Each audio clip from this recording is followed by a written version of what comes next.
Hello everyone, I'm Sophie and I'm currently at Kechara Forest Retreat, Bentong, Malaysia. Now I will continue sharing from the book by my guru, His Eminence the 25th Sam Tuku Rinpoche. And this is the book that I'll be reading from. Here you go. Peace, a compilation of short teachings. Sam Rinpoche.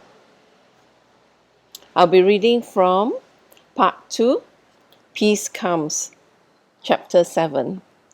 Page 67. So before that, I will go to a picture to share with you. Here you go. A picture of peace. Right, now, page 67. By looking beyond the altar of ourselves, when you have awareness, you make people around you suffer less. Consistency arises from awareness, which is the root to all patterns of behavior. Awareness is a very powerful human practice, a human tool that will make us happy, harmonious, loving, caring, and alert. Awareness creates awareness. Awareness practice, alertness, and consistency brings awareness. We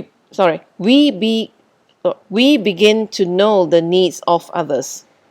That is why the practices and monks in the holy traditions of the southern forms of Buddhism, such as in Burma, Cambodia, Laos, Sri Lanka, and Thailand, all focus strictly on vipassana.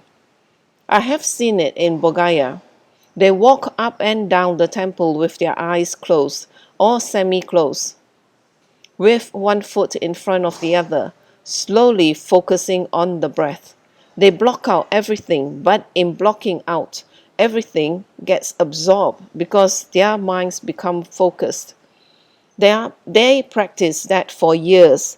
I've read about great Burmese masters and Thai masters in the north that do this practice of awareness and gain exalted states.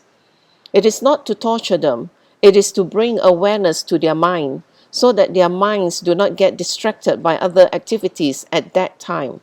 With the practice of awareness, the first thing is that their immediate harm to others, knocking things down, breaking things, forgetting appointments, promises, and commitments, and not caring is lessened and is eventually cut off.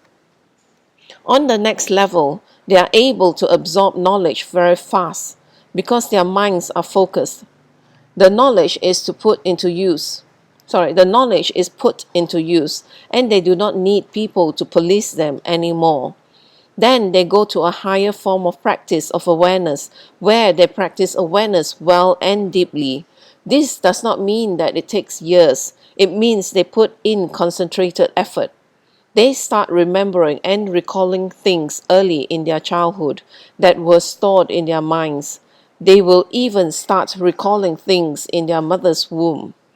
If we do it through regression therapy, we can definitely do it in meditation because regression therapy is not something new. When it gets even higher and more subtle, they will start seeing different types of lights at different stages. Their concentration becomes very deep. Awareness meditation has nothing to do with you blacking and blanking everything out and just sitting there knowing nothing. In the initial stages of awareness meditation, you blank things out, not for the sake of blanking them out, but for the sake of focusing on your mind. And what is the mind? Awareness. When you reach higher states of awareness, your memory becomes clear and you will recall things easily. Whatever is absorbed into your mind is not forgotten. You could have met 1,000 people and you would not forget them, their habits, what they like, and even what the food they like to eat. You will not forget. For example, His Holiness the 14th Dalai Lama has an incredible ability to remember you even after 10, 20, 30, or 40 years. He remembers what you like, who your deity is, what practice you like, and even when he met you. And he meets thousands and thousands of people a year. It is incredible. I know for sure that that is a sign, as it says in the scriptures, that he has achieved Samantha, awareness. It is not magical. If you actually sit, focus, and relax, you can remember things much better. If you fluster, there's music, people shouting, your kids screaming, your dogs barking, you cannot concentrate. But if you concentrate and develop this practice of awareness, you will be still inside, even if there is chaos and turmoil around you. There are renowned Thai, Burmese, and Cambodian monks and lay people I've read about who, even in this century, have stayed in awareness meditation for 3 to 6 days continuously without moving. I don't want to just keep talking about Tibet because this is not a gift of Tibet. It is a gift of Buddha. All these Thai, Burmese, and Cambodian monks may not have to offer silver bowls, brocades, and butter lamps on their altars, but they are offering much more. Are we doing that? When you have awareness, you make people around you suffer less. Do you know why? When you are not aware and you need to be told at all times what to do, you burden people around you. You may talk big, use fancy words, and explain yourself away. It works for the first or second time, but not all the time. It becomes like a little boy who cried wolf. From a lack of awareness, a lack of consistency arises in our mind. We think that only we are right, our way is right. From that arises anger, which blasts through everything. When we have anger, we cannot see anything or anyone. We only see what we want to. When the anger subsides, whether it takes 10 years, 10 months, or 10 days, we will look back at all that we have done out of anger, and there will be nothing but regret, perhaps towards the people we love. The things we care about will be gone. Treasuring our anger is equivalent to us saying, I don't treasure the people I love. And for Dharma practitioners, it is equivalent to saying, I don't take refuge in the three jewels. With anger, the blessings of the three jewels cannot enter. With anger, your loved ones cannot be with you. With anger, you destroy yourselves. Even if you are 80 years old, you destroy yourself. Whether you want to look at anger from the lower, middle, or high points of view, or from a dharmic point of view, it is destructive.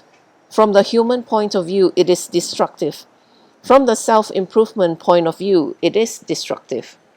But if we practice awareness and focus on that, we will see our anger lessen. People whose anger grows with age are like babies in the nurturing stages. Their minds move back and forth. It shows that they have done zero practice. There is no Dharma practice and no practice for themselves.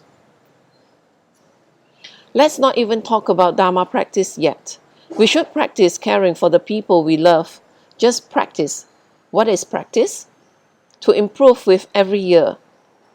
If we don't improve, whatever we are holding on to now will be lost very quickly. It will be irrevocably lost. Whatever we put all our energy into on an external level cannot be maintained. We don't create the causes for it to be maintained. You might have a fabulous boyfriend and you keep him by wearing low-cut blouses with short mini skirts and fancy makeup, by ensuring you are always beautiful and your hair is perfect. You know what? There are another 20 million women who look like you, or even better. What's to say your pretty eyes don't look like someone else's? But if you maintain or love the person with love, compassion, forgiveness, and consistency, you have a higher chance of keeping him in most cases. It is the same for our parents and our friends. Through the cultivation of these qualities, you stand a higher chance of keeping them. But it is harder. It seems easier to work on the external, changing our hairstyles or clothes, wearing something sexy or changing jobs, cars and watches. Think about how many times we have done that in our lives. It is much harder to change the inside because the benefits are greater. So, if we are at a certain age or at a certain point of our life, we need to reflect and ask ourselves, what did I do wrong?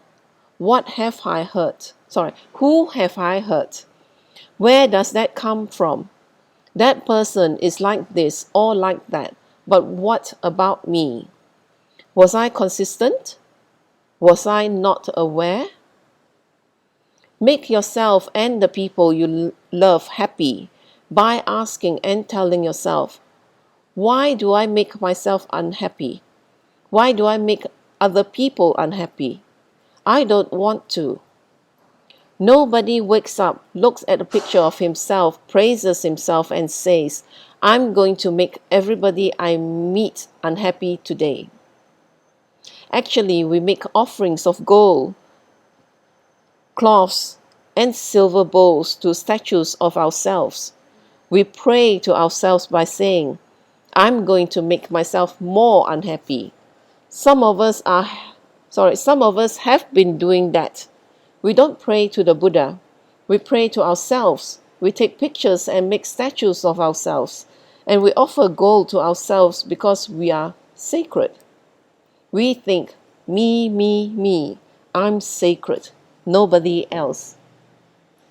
We make tremendous offerings to ourselves by fighting with others, disappointing the others, not being aware, being rough in our speech, showing anger on our faces, not having patience, and complaining about others constantly. That is how we make an altar and a shrine to ourselves. You should make an altar and a shrine to yourselves, but not that way. How should you do it? By waking up and saying, I'm going to make myself and others happy. I will continue to do that consistently. Acknowledge that you will fall down sometimes and that you will keep falling down. But know that you can get up. Don't make that an excuse either. You shouldn't fall and stay down.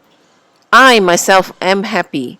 I'm not 100% happy, and I'm not as happy as the Buddha, but I am happy. And I've realized why. Out of the 10 bad points I had, I faced up to 3 or 4.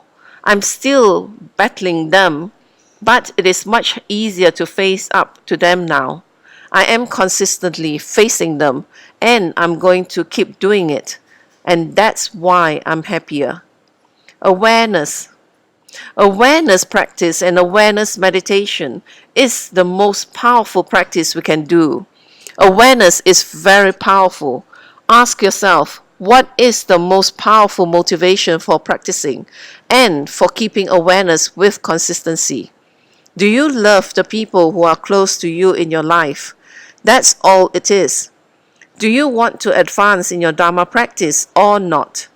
Just ask yourself that. If the answer comes out as a yes, there is a very strong reason to practice awareness. If the answer comes out as a no, well, in time it will become a yes. Because truth is truth. Truth cannot be changed. Love the people around you and love them, not just by words. Love them by action. Consistency and change will arise through awareness of what you have done and what you are doing. And with that, I end with chapter 7 of part 2. Thank you for sharing your time with me, and I will end this session with a completion dedication in Tibetan.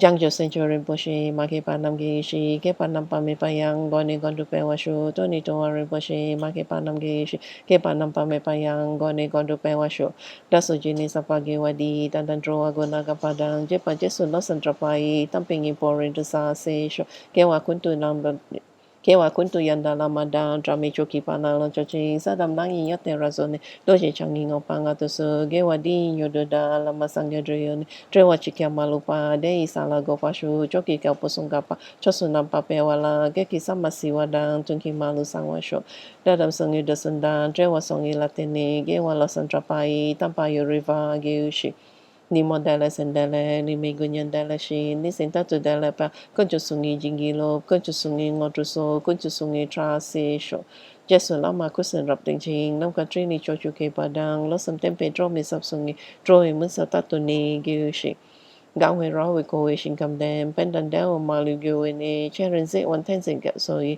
sắp về chỉ để baru đen gửi sĩ hôm tôi bị ngót rồi mà lô pa đến để đã là sao du số có đàn đêm pa long chọn nào kế pa số shik shuk tân sao.